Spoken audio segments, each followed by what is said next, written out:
किसी ने क्या खूबसूरत बात कही है कि इस छोटी सी जिंदगी में बड़े बड़े काम करना, इस छोटी सी जिंदगी में बड़े बड़े काम करना, लेकिन कभी गलती से घमंड मत करना।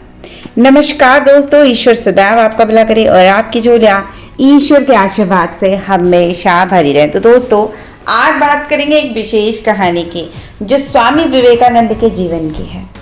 ये बात उस समय की है जब स्वामी विवेकानंद अपने लोकप्रिय शिकागो धर्म सम्मेलन के भाषण के बाद भारत वापस आ गए थे। अब उनकी चर्चा विश्व के हर देश में हो रही थी, सब लोग उन्हें जानने लगे थे। स्वामी जी भारत वापस आकर अपने स्वभाव के अनुरूप भ्रमण कर रहे थे। इस समय वो हिमालय और उसके आसपास के क्षेत्रों में थे। एक दिन घूमते घूमते एक नदी के किनारे आ गए। वहां उन्होंने देखा कि एक नाव है, पर वह किनारा छोड़ चुकी है। तब वे नाव के वापस आने के इंतजार में वहीं किनारे पर बैठ गए। एक साधु वहां से गुजर रहा था। साधु ने स्वामी जी को वहां अकेला देखा तो स्वामी जी के पास गए, उनसे पूछा, तुम यहाँ क्यों बैठे हो? स्वामी जी ने जवाब दिया, मैं यहाँ नाव का इंतजार कर रहा हूँ। साधु ने फिर पूछा, उसका तुम्हारा नाम क्या है? स्वामी जी ने कहा, मैं विवेकानंद हूँ। अब साधु ने स्वामी जी का मजाक उड़ाते हुए उनसे कहा, अच्छा तो तुम हो विख्यात विवेकानंद, जिसको लगता है विदेश में जाकर भाषण दे देने से वो बहुत बड़ा साधु महात्मा बन सकता है। स्वामी जी ने साधु को कोई जवाब नहीं दिया। फिर साधु ने बड़े घमंड के साथ नदी के पानी के ऊपर चलकर अपनी शक्ति का प्रदर्शन किया। कुछ दूर तक चलने के बाद साधु ने स्वामी जी से कहा, क्या तुम मेरी तरह पानी पर पैदल चलकर इस नदी को पार कर सकते हो?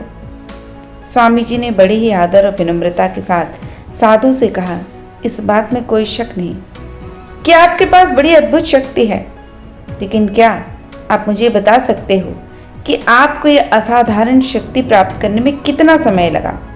बड़े अभिमान के साथ, गर्व के साथ साधु ने जवाब दिया, बड़ा कठिन काम है। 20 सालों की कठिन तपस्या और साधना के बाद मैंने यह महान शक्ति प्राप्त की है। अब साधु ने बड़े अहंकार के अंदाज में यह बात बताई, जिसे देखकर स्वामी जी बड़े शांत स्वर में रहे और बोले, आपने अपने जिंदगी के 20 साल ऐसी विद्या को सीखने में बर्बाद कर दिया जो काम एक नाव 5 मिनट में कर सकती है। आप ये 20 साल निर्धन, बेसहारा गरीबों की सेवा में लगा सकते थे, या अपने ज्ञान या शक्ति का प्रयोग देश और देशवासियों की प्रगति में लगा सकते थे, परंतु आपने अपने 20 साल सिर्फ 5 मिनट बचाने के लिए व्यर्थ कर दिए। मेरी नज़र में कोई बुद्धिमानी नहीं है। अब वो साधु सिर झुकाए खड़ा रह गया और स्वामी जी दूसरी नाव में बैठकर नदी के दूसरे किनारे चले गए। तो दोस्तों, याद रखिए कि ज्ञान और शक्ति का सही प्रयोग बहुत ज़रूरी है। किसी शक्ति को प्राप्त करके यदि हमें उस पर घमंड करते हैं तो बड़ी मूर्खता है। शक्ति का सही जगह सही इस्तेमाल करना ही वास्तविकता में बुद्धिमानी है। यदि वह व्यक्ति इस शक्ति का प्रयोग डूबते लोगों को बचाने में करता तो शायद वो देश दुनिया में भी प्रसिद्ध हो जाता और बहुत लोगों की उसके द्वारा सहायता हो जाती।